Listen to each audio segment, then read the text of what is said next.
Chacun il fait son possible. Ça, c'est donc discussion entre les savants. Bon, eux, par exemple, Abdullah ibn Abbas, il dit « Illa ma dhahara minha » le visage et les mains. Ok, « Illa ma dhahara minha » c'est ça. Abdullah ibn Mas'ud, maintenant on a deux savants. Abdullah ibn Mas'ud, c'est un savant dans le Coran. Abdullah ibn Abbas, c'est un savant dans le Coran. Et là, on ne peut pas. Nous autres, on dit, on suit les compagnons quand ils sont en unanimité sur une chose. Mais une fois que les compagnons ils sont en divergence, on ne peut pas avancer celui-là sur celui-là. Ils sont égaux chez nous.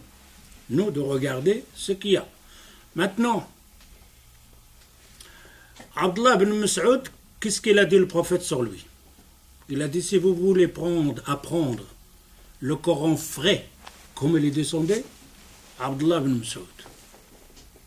Car la récitation a sa place. Qu'est-ce qu'il dit sur Abdullah ibn Abbas? Oh Allah, allimhu ta'wil. Fais-lui comprendre les versets du Coran. Maintenant, si j'ai deux savants ici, deux compagnons du prophète sallallahu alayhi wa sallam, Abdullah ibn Abbas et Abdullah ibn Mas'ud, ils ont parlé sur un verset. Et moi, lui, il parle le verset Illa ma dhahara minha, il dit c'est les vêtements. Avec l'idhar. Le reste doit être caché, c'est le vêtement qu'il habille, c'est normal. L'autre, il dit non, c'est les mains. Qu'est-ce que je vais prendre, moi? Si j'arrive pas à comprendre le verset, je prends celui-là. Pour quelle raison?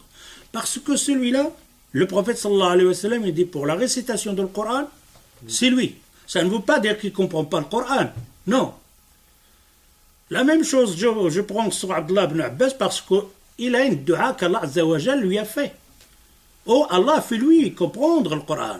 C'est le prophète sallallahu alayhi wa sallam, il a fait dua pour Abdullah ibn Abbas. Et que lui, il arrive à t'expliquer, je suis plus à l'aise avec Abdullah ibn Abbas qu'autre chose.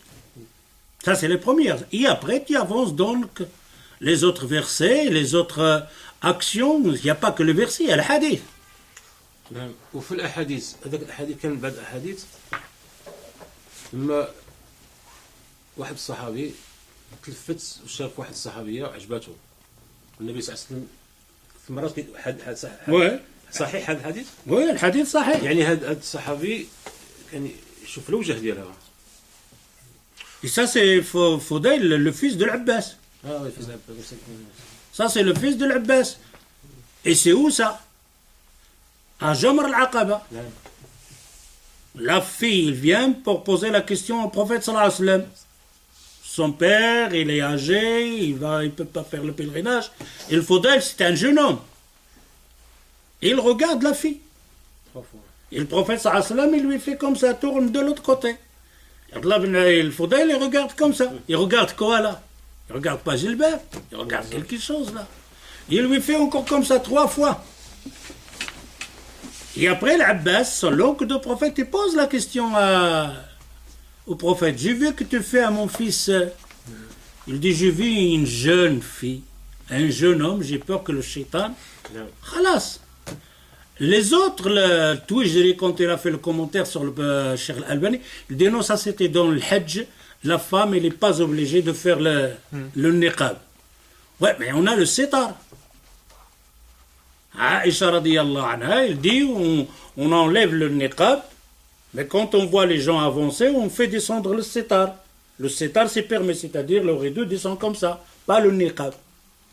Pourquoi il n'aurait pas fait le niqab, faire le sitar? Que le prophète sallallahu alayhi wa sallam, il aurait dû faire le sitar. Et en plus c'était Jamarat al-Aqaba, c'était le pèlerinage, il est fini pour l'air. Alors tu as encore des autres aussi. كان حديث لما النبي صلى الله عليه وسلم قال النساء يصدقوا نعم كثيرا لان اوسطهن لا لان كانوا انتم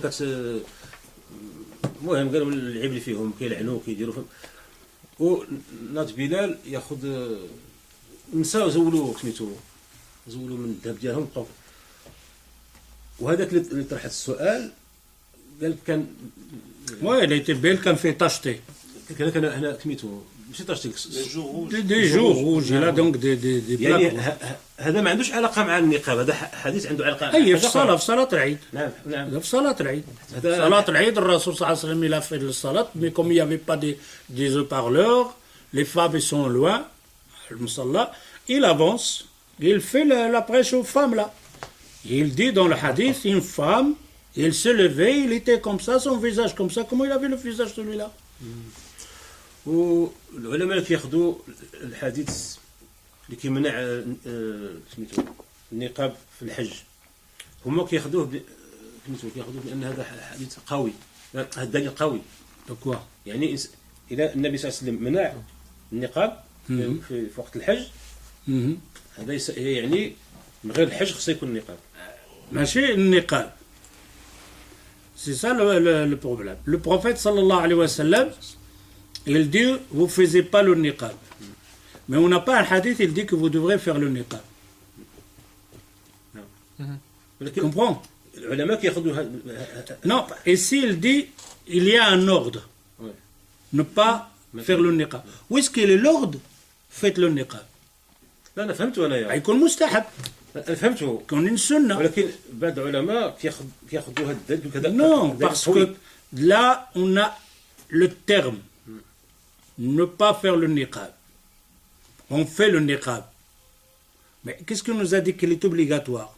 Nous, on dit oui, il y a le niqab. Et pourquoi les autres disent qu'il n'y a pas de niqab? Dans le temps du prophète sallallahu alayhi wa sallam, non, il y a le niqab. Non, on ne parle pas. Est-ce qu'il y avait le niqab, les femmes faisaient le niqab pas? Est-ce qu'il est obligatoire ou pas? Mais cette femme qui est venue pèlerinage, il dit ne fais pas le niqab. Ça, on l'a compris, ne fait pas le niqab. Mais comment vous savez qu'il est obligatoire, ce niqab? Vous devrez avoir un hadith qui dit niqab. Obligatoire. S'il y a un hadith qui dit obligatoire, on avait fini donc la discussion. Khalas. Ok? والماء في القران النساء سمي وليضربن بخمورهن على جيوبهن. واش بحال هكا؟ Non, ça c'est le verset. وَلْيُدْنِينَ عَلَيْهِنَّ مِنْ جَلَابِبِهِنَّ. On a deux versets ici. وَلْيَضْرِبْنَ بِخُمُورِهِنَّ عَلَى جُيُوبِهِنَّ. C'est-à-dire les femmes, ils avaient le foulard. Car le khimar, c'est ce qui cache la tête, les cheveux. Mais ils avaient le foulard, comme ça, ils le jetaient derrière. C'est-à-dire on voit les oreilles, on voit l'ouverture ici. Et Allah Azza wa Jalla dit, prenez ce feu-là, وَلْيَضْرِبْنَ بِخُمُورِهِنَّ. Ils ont le feu-là, il y est. Mais وَلْيَضْرِبْنَ بِخُمُورِهِنَّ. Prenez le reste qui est derrière le dos. وَلْيَضْرِبْنَ بِخُمُورِهِنَّ عَلَى جُيُوبِهِنَّ. Le djib, la poche ici. Pas sur le visage. Les autres disent, oui, mais le visage. Non, Allah Azza wa Jalla dit, وَلْيَضْرِبْنَ بِخُمُورِهِنَّ عَلَى وُجُوهِهِنَّ. Il n'a pas dit وُجُوهِنَّ. Il dit non parce que c'est le foulard, il est là, automatiquement qu'on va faire, on va cacher aussi le visage. Non, il dit le djib. Parce que le djib c'est ici. Alors je peux le faire comme ça, il n'a pas dit le visage. Si c'est le visage qui est concerné, il l'aurait fait ala wujuhinna wa juyubihinna. Il a dit ici le djib, alors c'est ici. Le reste, l'autre verset, waliyudnina alayhinna min jalabibihinna, qu'il rapproche, waliyudnina. Et le mot le yudnina, chacun comme on l'a expliqué. Yudnina, c'est-à-dire de lancer, rejeter le foulard devant. Wal yudnina min jalabibihinna, jilbab il est là, le laisser lâcher, il dit s'il lâche, il vient devant. L'autre, il dit non, wal yudnina, dans la langue arabe, ce n'est pas jeter, faire descendre le rideau, non. Wal yudnina, reprocher. Et reprocher yudnina. C'est-à-dire à la place le polar qui soit là, il doit le rapprocher jusqu'aux yeux.